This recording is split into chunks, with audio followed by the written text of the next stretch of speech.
سوره اخلاص آیت 2 خداوند به هیچ نیاز ندارد.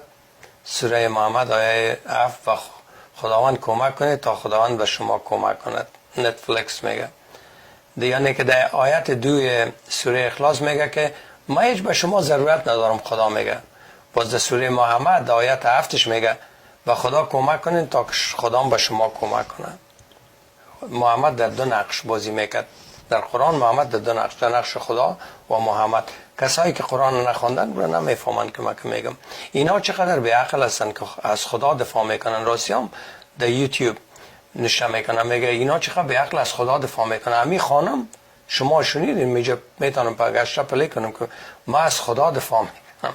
خودش از افغانستان گریخته در ولفیر امریکا زندگی میکنه.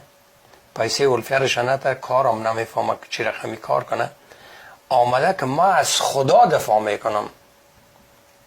یعنی ما چطور یک مرچه فکر که یک مرچه یک بخیزه که ما از شفیع عیار دفاع میکنم.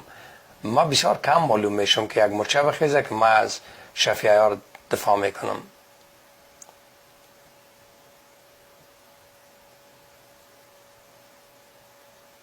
این سبزه که امروز تماشاگاه ماست تا سبزه خاک ما تماشاگاه کیست؟ ناصر سلام میگن از خیام بزرگ. روی خط هستین دوست عزیزم بفرمایید. السلام علیکم آقای عزیز. سلام دوست عزیزم خوب هستین بفرمایید.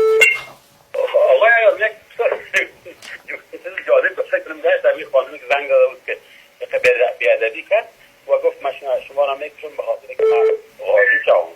اگر شما پرسان نکنید که غازی شای باز کجا میری؟ خدا بهشت میری دیگه. در بهشت بگویی خب بهشت خود برای تو جای خدا جایی نیست که جای خدا باشه کدام.